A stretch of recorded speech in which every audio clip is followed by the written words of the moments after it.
Students, math can solution आपके अपने YouTube channel में आपका फिर से स्वागत है। आज हम एक्सरसाइज 1.3 सोल्व करने जा रहे हैं। बहुत ही इंपॉर्टेंट एक्सरसाइज है, एग्जामिनेशन पॉइंट ऑफ व्यू से भी इंपॉर्टेंट है और इसका एक क्वेश्चन एग्जाम में लगभग आता ही आता है। इतनी इंपॉर्टेंट एक्सरसाइज है, 3 मार्क्स में या 2 मार्क्स में इसका क्वेश्चन 100% आता है। और क्वेश्चन कुछ नहीं है, 2 क्वेश्चन है जो समझने हैं शुरू से लेकर लास्ट तक, कोई भी दिक्कत नहीं आएगी और उससे रिलेटेड जितने भी क्वेश्चंस हैं वो हम सारे के सारे सोल्व कर देंगे। ओके, जैसे उन क्वेश्चंस को सोल्व करने के लिए हमें थ्योरम की जरूरत पड़ेगी। थ्योरम क्या है? Let p is a prime number if p divides a square then p divide a also where a is a positive integer. हमें मान लिया p कोई प्राइम नंबर है, अगर p कोई प्राइम नंबर है तो p की वैल्यू क्या हो सकती है?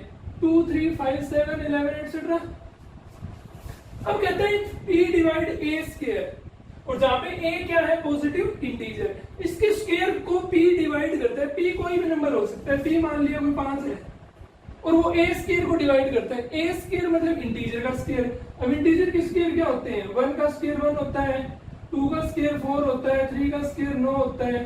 इसी तरीके से हमें देखना है कि किस नंबर का स्क्वायर 5 से डिवाइड होगा, क्योंकि यही कह रहे हैं ना p डिवाइड a स्क्वायर। तो देखो 1 5 से डिवाइड नहीं होता है, 4 भी नहीं होता, 9 भी नहीं होता, 9 के बाद 16 आएगा वो भी नहीं होगा, 25 आएगा वो डिवाइड होता है। इसका मतलब अगर मैं लिखूं p डिवाइड 5 स्क्वायर, a की जगह क्या हो गया 5, अब p की जगह 5 था तो 5 डिवाइड्स 5 स्क्वायर, बिल्कुल सही बात है।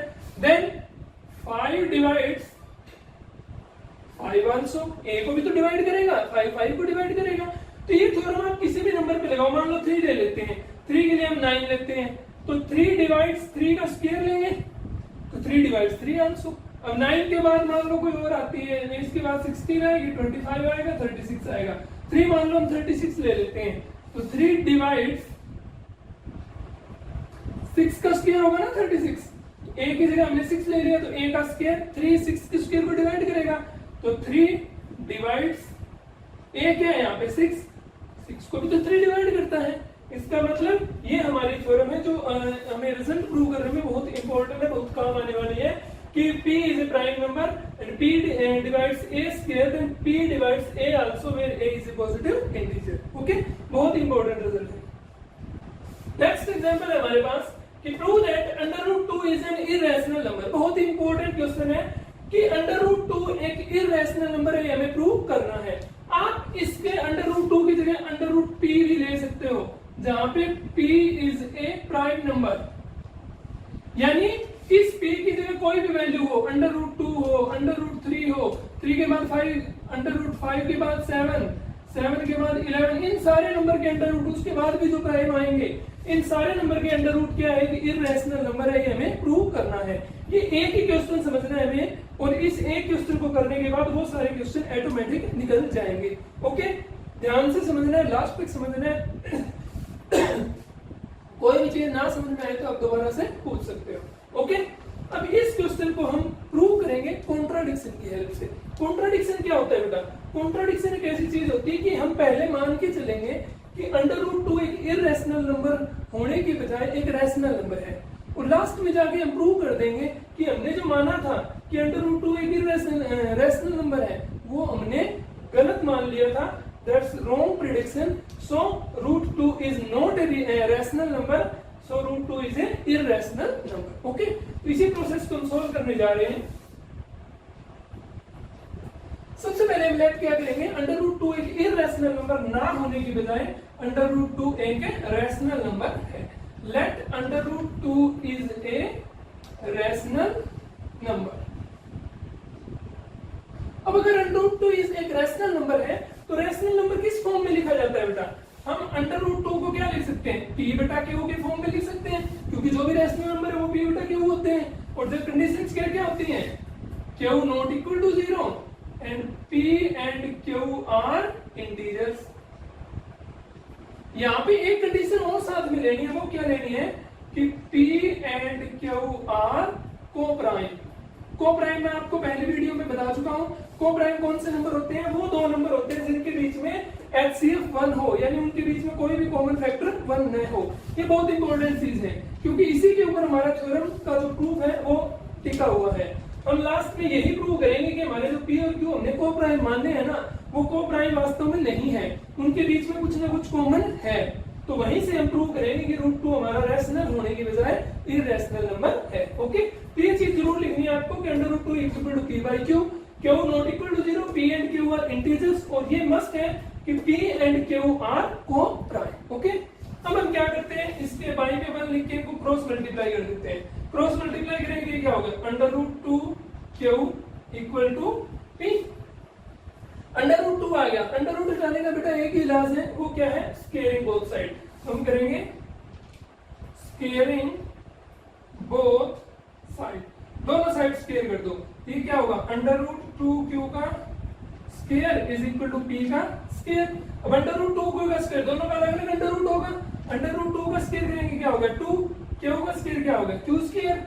2Q स्केयर किसके इक्वल आ गया बेटा, P स्केयर। ओके, अब देखो हमारे पास एक चीज, इसको हम इक्वेशन फर्स्ट मान लेते हैं। 2Q square equal to P square आ गया, यानी P स्केयर जो है वो 2 into Q स्केयर दिखा है। एक तो लिख के दिखाता हूं इधर, जैसे 2 into 6 इक्वल टू 12 होता है, 2 into 9 इक्वल टू 18 होता है, यानी इधर वाला जो नंबर है वो 2 into में लिखा गया है। तो इसका मतलब कि ये जो 2 है ये इधर वाले को डिवाइड करता है, यहाँ पे भी 2 12 को डिवाइड करता है, तो यहाँ पे भी सेम कंडीशन फॉलो होगी कि 2 है वो P स्केयर को डिवाइड करेगा, करेगा या नहीं करेगा। तो हम लिखेंगे हियर 2 डिवाइड्स P स्केयर, 2 है वो P स्केयर को डिवाइड करता है। अब P क्या था, प्राइम नंबर होता है, तो सॉरी इंटीजर था, तो 2 P स्केयर को डिवाइड करेगा, तो 2 क्या करेगा बेटा, P को भी डिवाइड करेगा। क्यों, अभी जो हमने थ्योरम की थी इससे पहले, let P be a prime number and if P divides A square then P divides A also। Okay, तो यहाँ पे 2 P की जगह आ गया, 2 एक प्राइम नंबर है, और A की जगह P आ गया, P कोई भी इंटीजर है, तो 2 P स्क्वायर को डिवाइड करता है तो 2 P को भी डिवाइड करेगा। ओके, अब कोई भी नंबर है जो 2 से डिवाइड होते हैं, जैसे 2 से डिवाइड होने वाले 4 6 8 10 ये सारे 2 से डिवाइड होते हैं, क्या इनको हम 2 into में लिख सकते हैं, बिल्कुल लिख सकते हैं। कोई भी नंबर ले लो जो 2 से डिवाइड होता है वो 2 into में लिखा जा सकता है, इसका मतलब P भी तो 2 into में लिखा जा सकता है, तो P को हम मान लेते हैं क्या होगा, 2A। P भी तो अननोन है, इसलिए हमने A अननोन ले लिया, A की कोई भी वैल्यू के लिए हमारा P बन जाएगा। अब P की वैल्यू 2A आई, वो इक्वेशन फर्स्ट में पुट कर दो, पुट P इन फर्स्ट में पुट करने में क्या बनेगा बेटा, 2Q square is equal to 2A का होल स्क्वायर। ओके, तो ये बन गया 2Q square is equal to 2 का स्क्वायर 4A का स्क्वायर A स्क्वायर। अब ये 2 है, 4 को डिवाइड कर देगा, 2 4 से डिवाइड करेगा, कितना बचेगा हमारे पास, Q square is equal to 2A square. Okay, आगे हम इधर करते हैं। अब देखो सेम ही सिचुएशन बनी है, P square equal to 2Q square, और यहाँ पे Q स्क्वायर किसकी इक्वल आ गया, 2A स्क्वायर। इसका मतलब 2 किसको डिवाइड करेगा, Q स्क्वायर को, तो here 2 divides A square, 2 divides A also, 2A को भी डिवाइड करेगा। अब देखो जिस तरीके से P को 2A के रूप में लिखा गया था, तो जो Q है, सॉरी A की जगह Q आएगा, 2 divide Q square, 2 divide Q also, क्योंकि इधर Q स्क्वायर है। ओके, तो जैसे P को 2A लिखा गया था, तो 2Q को डिवाइड करेगा तो Q भी क्या लिखा जाएगा, 2 के मल्टीपल में लिखा जाएगा। मान लिया क्या आ गया हमारा 2B। अब तो आए एक बात देखो, P हमारा 2A है, Q यहाँ पे 2B है, दोनों में क्या कॉमन है बेटा, दोनों में क्या कॉमन है, दोनों में कॉमन है, यानी P और Q को प्राइम नहीं है, क्योंकि को प्राइम कौन से होते हैं, वो जिनका HCF 1 हो, कोई और नंबर कॉमन ना हो। लेकिन यहाँ पे तो एक कॉमन नंबर पड़ा है दोनों में, P और Q को प्राइम नहीं है, यानी इस कंडीशन को फेल कर दिया इसने। अगर वो को प्राइम नहीं है तो वो रैशनल भी नहीं है, क्योंकि रैशनल की कंडीशन थी कि P और Q को प्राइम होनी चाहिए। अगर रैशनल नहीं है तो वो क्या होंगे, फिर रैशनल होंगे। तो यही चीजें हमें लिखनी है। Here P and Q have common factor as 2। दोनों में दो एक कॉमन फैक्टर है, so P and Q are not coprime. अगर P और Q को प्राइम नहीं है तो इसका मतलब P बाय कॉन्ट्रडिक्शन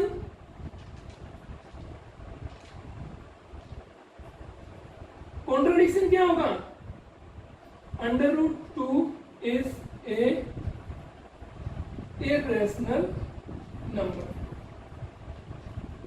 यानी जो √2 है वो हमारा रैशनल नंबर नहीं है बाय कॉन्ट्रडिक्शन। ओके, बस इतना क्वेश्चन था। ये सारी चीजें हमें पढ़नी है, समझनी है, और सेम प्रोसेस में जैसे इसमें लिखा गया वैसे आपको लिखनी है एग्जाम में भी, कोई दिक्कत नहीं आएगी। अब अगला नंबर है √3 है, अब 2 की जगह 3 आ गया, कुछ नहीं करना, जहां पूरे क्वेश्चन में 2 है वहां 3 लगाते जाओ, ये 3 बन जाएगा, ये 3 बन जाएगा, ये 3 बनेगा, ये 3 बनेगा, ये भी 3 हो जाएगा, ये 3 होगा, ये 3 हो जाएगा, ये 3 हो जाएगा, ये 3 हो जाएगा, यहाँ भी 3 होगा, ये 3 होगा।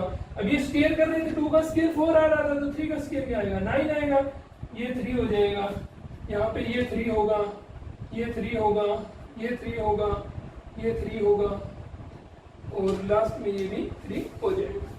सेम 5 आ जाए तो 3 जहाँ 3 है वहाँ 5 आएगा, 7 आ जाए तो जहाँ 5 है वहाँ 7 आ जाएगा, बाकी कहीं भी कोई चेंज नहीं आएगा, सिर्फ नंबर ही बदलते जाएंगे। तो है ना, एक क्वेश्चन करने के साथ ही आप कितने भी क्वेश्चन कर सकते हो, और इनमें से एक क्वेश्चन आने के चांसेस बहुत बहुत ज्यादा हैं। एग्जाम में मोस्ट इंपोर्टेंट टॉपिक है ये, मोस्ट इंपोर्टेंट क्वेश्चन है, बहुत बार एग्जाम में इसमें से क्वेश्चन आया है। नेक्स्ट एग्जांपल है हमारे पास कि prove that 5 minus √3 is an irrational number. यहाँ पे 9th क्लास में हमने पढ़ा था कि सम और difference of a rational and irrational number is always an irrational number. तो ये एक रैशनल और एक इर्रेशनल है, दोनों का डिफरेंस हमेशा क्या होगा, इर्रेशनल। ये तो हमें पता है, लेकिन हमें ये प्रूव करना है कि ये कैसे होगा। इसी तरीके से ये और भी क्वेश्चन है, ये एग्जांपल है, ये एक्सरसाइज के कुछ क्वेश्चन है। अगर इस क्वेश्चन को आप सीख के आना मेथड सीख के, तो सेम क्वेश्चंस उसी वे से वो सारे क्वेश्चन सॉल्व हो जाएंगे। अभी मैं उनको करके दिखा दूंगा, कोई भी दिक्कत नहीं आने वाली, जैसे हमने पिछला क्वेश्चन सॉल्व किया था। ओके, तो सेम प्रोसेस से हम इसको सॉल्व करेंगे। लेट कर लिया 5 minus √3 is a rational number.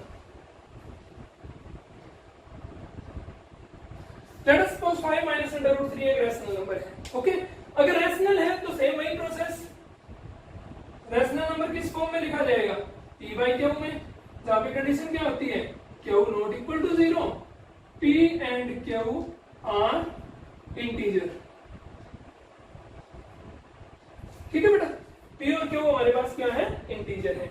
अब P और Q इंटीजर है, यहाँ पे वो और कंडीशन लिखने की जरूरत नहीं है, अपने को सिंपल प्रूव करने के लिए एक रैशनल नंबर है, बहुत ही आसान तरीके से प्रूव हो जाएगा, 3-4 स्टेप में, ज्यादा बड़ा क्वेश्चन नहीं जाएगा। हमें देखो पता है कि √3 एक इर्रेशनल नंबर है, अभी हम पीछे प्रूव करके आए हैं। तो इन क्वेश्चंस में क्या होगा कि जो भी तुम्हें इर्रेशनल नंबर पता है कि ये नंबर इर्रेशनल है, उसको लेफ्ट हैंड साइड में रखो, और बाकी उसके साथ में जो भी पड़ा है उसको उठा के राइट हैंड साइड में ले जाओ। जैसे यहाँ पे √3 इर्रेशनल है, 5 रैशनल है, तो हम यहाँ √3 को रखेंगे और 5 को उठा के उधर ले जाएंगे। तो यहाँ 5 किस चीज का है, प्लस का है, उधर जाके किसका हो जाएगा, माइनस का। तो ये हमारे पास क्या आ जाएगा, माइनस √3, और इधर ये P बटा Q पहले ही पड़ा है, और 5 उधर जाके किस चीज का हो गया, माइनस। ओके, माइनस को भी उधर ले जाओ, √3 को अकेला रखो, तो माइनस से पूरी को मल्टीप्लाई कर देंगे तो प्लस का हो जाएगा, इसको माइनस से करेंगे तो माइनस P बाई Q हो जाएगा, और ये हमारा माइनस और माइनस प्लस 5 हो जाएगा। ओके, अब देखो हमें पता है कि √3 क्या है, इर्रेशनल नंबर है, हमें अभी प्रूव करके आए हैं, तो क्या लिखेंगे, here √3 is an irrational number। तो राइट हैंड साइड में वो देखो P बटा Q क्या है, रैशनल है, 5 क्या है, रैशनल है, और दो रैशनल की एडिशन क्या होती है, रैशनल नंबर ही होती है, इसलिए minus P by Q plus 5 is also is rational number. अब एक बात देखो आप, ये नंबर इरेशनल है, ये नंबर रैशनल है, और दोनों क्या दे रखे हैं, इक्वल दे रखे हैं। क्या ऐसा पॉसिबल है कि एक रैशनल नंबर एक इरेशनल नंबर के इक्वल हो जाए? मैथमेटिकली तो ऐसा पॉसिबल है नहीं। इसका मतलब क्या है, ये इक्वल नहीं है। और इक्वल क्यों नहीं है, वो हमारी अजम्पशन के कारण इक्वल नहीं है। हमने जो लेफ्ट किया था कि एक रैशनल नंबर है, इसका मतलब हमारी अजम्पशन ही गलत थी। तो हमारा जो ये नंबर था वो रैशनल नहीं था। अगर रैशनल नहीं था तो वो क्या था, फिर इरेशनल था। तो यहाँ बाय कॉन्ट्राडिक्शन